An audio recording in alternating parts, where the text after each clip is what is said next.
Hi hello నమస్తే. ఈరోజు Python series లో భాగంగా మనం ఏం చేస్తున్నామంటే ఈ కామర్స్ వెబ్సైట్ ఏం చేస్తుందంటే ఒక లక్కీ కస్టమర్ ని ఫైండ్ అవుట్ చేయాలన్నమాట.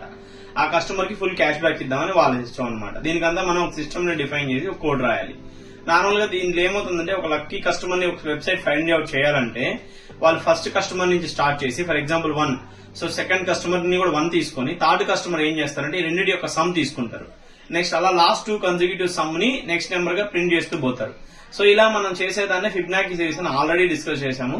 సో సేమ్ కోడే కానీ ఫైండ్ ద లక్కీయెస్ట్ కస్టమర్ అని చెప్పి ఇవ్వడానికి మనం ట్రై చేద్దాం అనమాట. నేను ఏం చేస్తున్నానంటే ఒక నెంబర్ తీసుకుంటున్నా యాస్టీస్ ఎంటర్ కస్టమర్ ఐడి, అంటే వాళ్ళు ఏదైతే ఆర్డర్ ఐడి ఎంటర్ చేస్తున్నారో ఆర్డర్ ఐడి తెలియడానికి లక్కీ కస్టమర్ కి నేను ఏం చేస్తున్నా లక్కీ కస్టమర్ ఐడిని ప్రింట్ లో డిస్ప్లే చేస్తూ దీనికి కోడ్ రాసుకున్నా. ఏం రాసుకున్నా ఎఫ్ లక్కీ కస్టమర్ అని కోడ్ తీసుకుని దానికి ఎన్ని పారామీటర్ పాస్ చేస్తున్నా. ఇప్పుడు ఫంక్షన్ డిఫైన్ చేసి ఎఫ్ లక్కీ అని తీసుకొని ఫర్ ఎగ్జాంపుల్ ఒక ఆర్డర్ 0 అయినా 1 అయినా అప్పుడు ఏమవుతుంది ఆటోమేటిక్ గా ఒకటే లక్కీ కస్టమర్.